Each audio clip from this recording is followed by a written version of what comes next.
आज सकाळी काय माहिती कसं काय 6 वाजता जाग आली आणि झोपायचा प्रयत्न केला तरी झोप काय येईना. मग बाहेर येऊन बघितलं तर थोडा थोडा उजाड पडलेला होता. म्हणून म्हटलं जाऊ द्या असू द्या, आता झोपण्यापेक्षा कशाला, मी सगळं आवरून घेते. बाहेर आले तर काय लाईटच गेली. मग नंतर टॉर्च लावली आणि चुलीमधली राख वगैरे भरली आणि कचऱ्यात नेऊन टाकली. नंतर चूल वगैरे पेटवली. कशी बशी चूल पेटवली मला तर पेटतच नाही. पण नंतर लगेच अंगण वगैरे झाडून घेतलं आणि आमचं अंगण खूप मोठं आहे. सकाळी उठल्या उठल्या तरी अंगण झाडायला किंवा हे सगळं झाडून वगैरे करायला तर मला त्याचं पाठच उचलत नाही. पण काय करा तर लागतं. मग नंतर रस्ता पण झाडून घेतला आणि आमच्यात ना अंगण झाडून भागत नाही, आमच्यात सगळं रस्ता पण झाडून घ्यावा लागतो.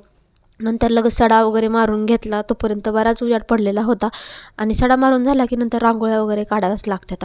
पण रांगोळी मी नाही काढली, आईनीच काढली. मी तोपर्यंत सडा वगैरे मारला आणि तेवढ्यात आमचा बाळराजा उठला. मग काय त्याचे लाड थोडे पुरवावे लागतात, थोडा वेळ घेऊन बसावंच लागतं.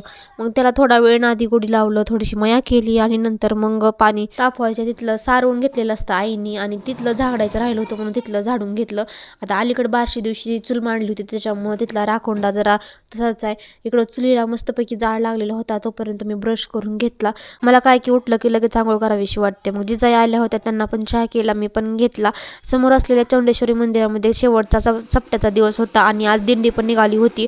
तर खूप छान दिवस गेला आजचा. तर असा होता माझा आजचा दिवस.